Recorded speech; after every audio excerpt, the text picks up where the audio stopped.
विधायक सचिव आपका भी अभिनंदन है, स्वागत। नमः पार्वती पतिये हर हर।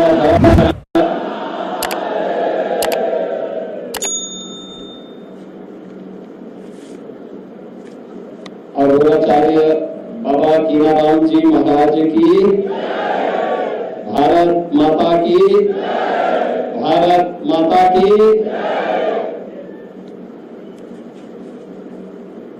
अघोराचार्य बाबा सिद्धार्थ गौतम राम जी, पूर्व केंद्रीय मंत्री और चंदौली के पूर्व सांसद डॉक्टर महेंद्र नाथ पांडे जी, राज्यसभा की माननीय सांसद श्रीमती दर्शना सिंह जी, श्रीमती साधना सिंह जी, माननीय विधायक श्री सुशील सिंह जी, कैलाश खरवार जी, रमेश जायसवाल जी, सूर्यमणि त्रिपाठी जी, जिला पंचायत अध्यक्ष श्री दीनानाथ शर्मा जी, भारतीय जनता पार्टी के जिला के अध्यक्ष श्री काशीनाथ सिंह जी,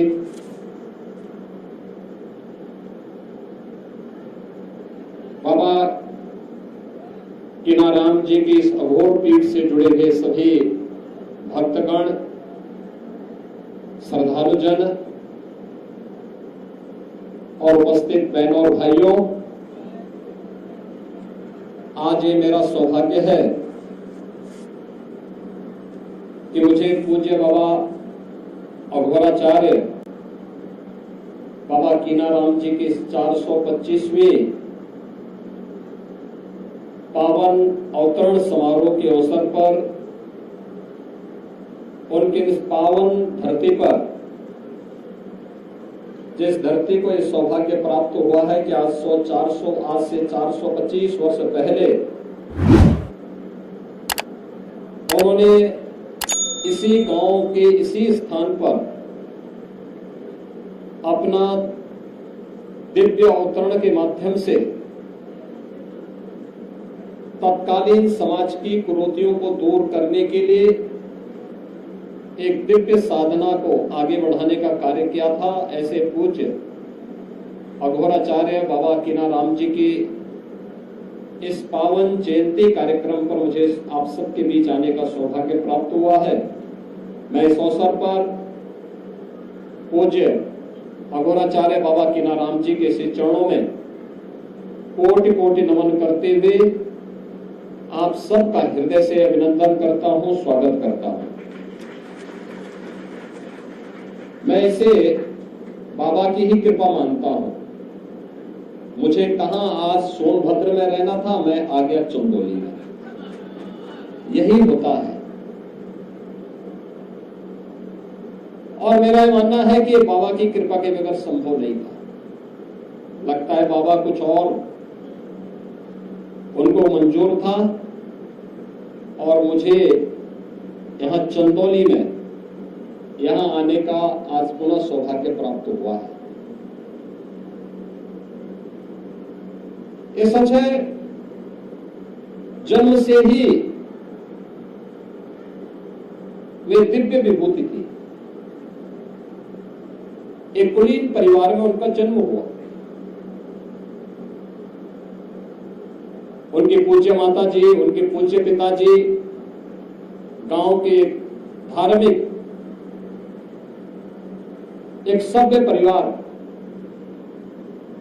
बड़ी शालीनता के साथ अपना जीवन यापन करने वाले, पूरी श्रद्धा भाव के साथ अपना जीवन यापन करने वाले बाबा विश्वनाथ और मां गंगा के प्रति अगाध श्रद्धा रखने वाले ऐसे कुलीन परिवार में पूज्य बाबा कीनाराम जी का जन्म जरूर हुआ।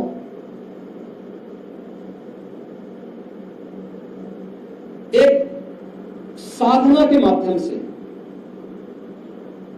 उन्होंने सिद्धि प्राप्त की और सिद्धि प्राप्त करने के बाद अक्सर होता है जब सिद्धि किसी को प्राप्त होती है या कुछ भी प्राप्त होता है तो वह उसके मद में फिर कुछ नहीं देखता, किसी को नहीं समझता।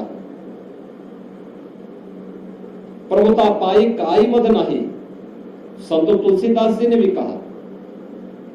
लेकिन बाबा ने अपनी साधना का उपयोग, इस सिद्धि का उपयोग राष्ट्र के कल्याण के लिए किया, लोक कल्याण के लिए किया। उस समय की समाज की बिगड़ती हुई स्थिति को एक देखते हुए कि देश क्यों गुलाम हुआ, क्यों विदेशी आक्रांता सफल हुए। एक तरफ उन्होंने समाज को जोड़ने का काम किया, दलितों को, आदिवासियों को, वनवासियों को, गिरवासियों को बिना भेदभाव से मुक्त एक ऐसे समाज की स्थापना का अलग जगाया था जो एक अघोराचार्य को ही के द्वारा ही संभव था, एक योगी के द्वारा ही संभव था, एक संत के द्वारा ही संभव था। उच्च कुलीन परिवार में जन्म लिया, लेकिन उन्होंने कहा नहीं, छूत अस्पृश्यता के भाव को त्यागना होगा, तभी ये देश सुरक्षित हो पाएगा।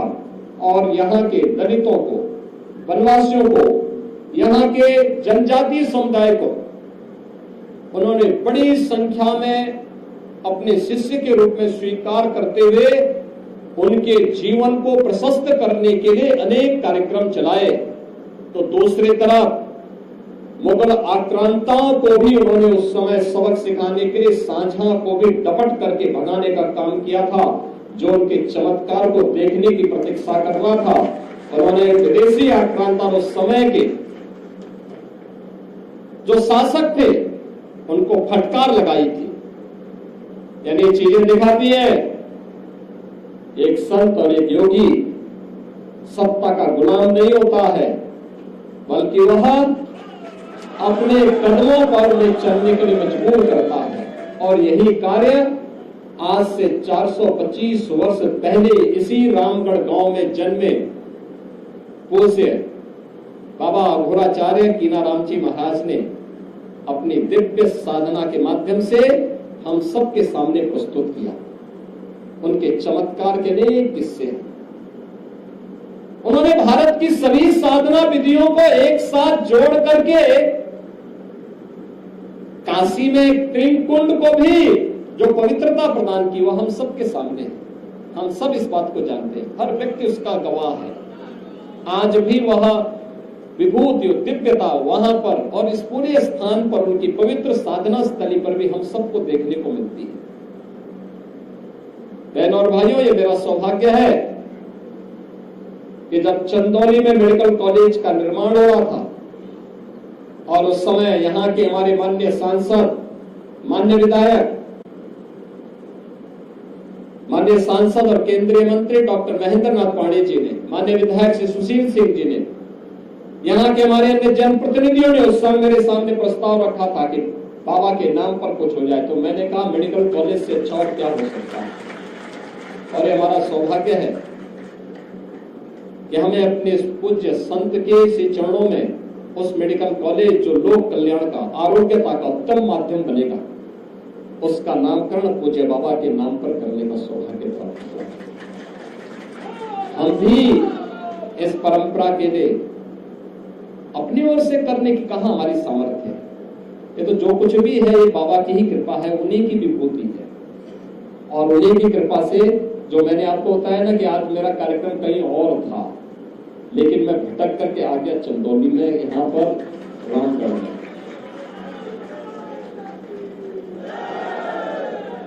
बाबा सिद्धार्थ गौतम जी को मैं समय देते देते, जब भी मैं समय देता था, पता लगता था मेरा कार्यक्रम कहीं और जगह लग जा रहा है। लगता है कि बाबा कीनाराम जी चाहते थे कि बिना मिले ही मैं स्वयं यहाँ पहुंच करके बता दूं कि नहीं, बाबा के चमत्कार जीवित हैं। और बाबा आज भी सूक्ष्म दृष्टि से हम सब का संचालन कर रहे हैं, पूरी व्यवस्था का संचालन कर रहे हैं। ऐसे सिद्ध योगी अघोराचार्य बाबा कीनाराम जी के चरणों में कोटि कोटि नमन करता हूं। और बहनों और भाइयों, मुझे बहुत अच्छा लगा, समाज का हर तबका यहाँ पर आता है। बाबा का आशीर्वाद लेता है बिना भेदभाव के। उस समय भी उन्होंने जो तमाम समाज सुधार के काम प्रारंभ किए थे, अघोर पीठ ने उन कार्यों को आज भी जारी रखा है। ये कार्यक्रम आज भी उसी रूप में चल रहे हैं और ये निरंतर चलते रहने चाहिए, क्योंकि यही बाबा की यही संदेश है, यही उनका उपदेश है।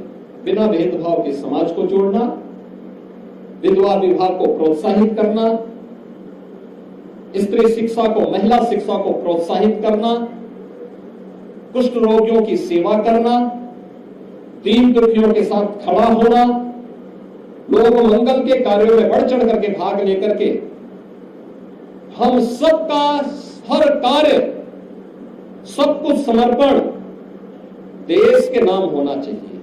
हर काम देश के नाम, राष्ट्र प्रथम के भाव के साथ हमें कार्य करना होगा और इस भाव के साथ जो भी हमारा कार्य होगा वह बाबा के श्री चरणों में उनका आशीर्वाद जरूर प्राप्त करेगा।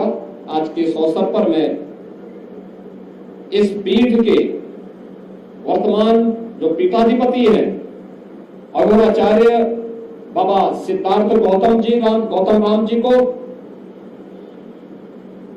हृदय से बधाई देता हूं कि 425वीं पावन जयंती के कार्यक्रम में हम सबको आने का अवसर प्राप्त हुआ है और आज बाबा की इस जयंती पर आप उनके प्रतिनिधि हैं।